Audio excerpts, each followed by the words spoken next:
Good morning. It's Thursday, June 14th. Today we want to contrast two really different approaches to fisheries sustainability taken by Australia and Europe.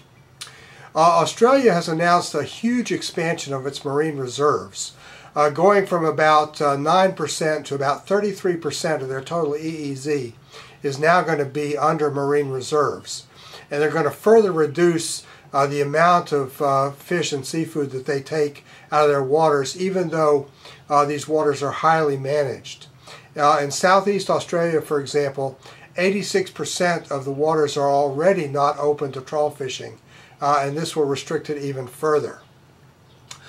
In February, Ray Hilborn was in Australia, and together with a local professor from Canberra, they both said that the issue here is that the global sort of pessimism about fisheries is wrong in the following ways. First of all, it is not uniformly distributed. There are certain areas where it's appropriate to be pessimistic, and there are certain areas where it's not. Secondly, these problems are not universal, and they're certainly not true in Australia.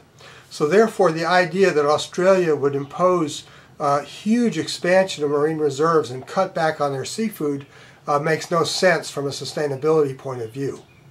In fact, our position is it's going to be worse for sustainability, because when you reduce the amount of seafood produced by the highly regulated Australian industry, you're going to increase the amount imported into Australia from Asian countries which A, do not have the resources for effective fishery management, and B, do not have the enforcement capacity for effective fishery management. So essentially, the Australian public, which is thinking they're getting a net benefit from these marine reserves, is probably going to decrease the overall sustainability of the fish and seafood that's available to them.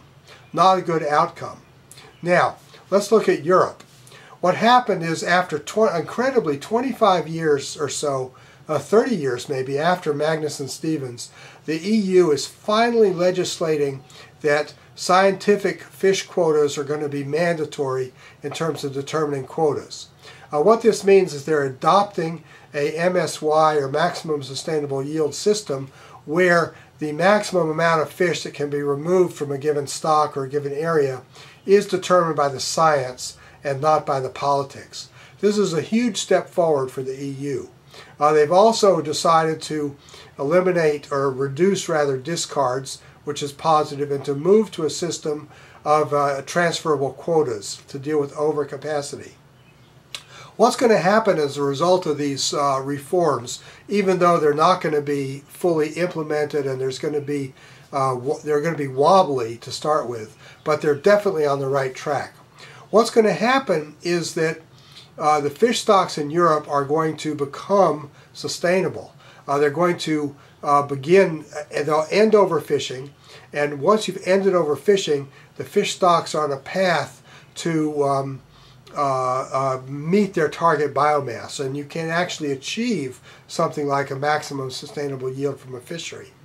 So if we look ahead 10 or 15 years and see who's going to have the better economic, social, and environmental benefits, it's clear to me that Europe is the winner in this case. They've adopted a rational policy based on science that's going to have long-term benefits to European fisheries and to the public.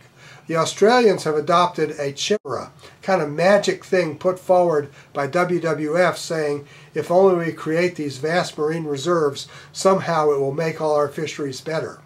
It's simply not true. In Lexington, Mass., this is John Sack.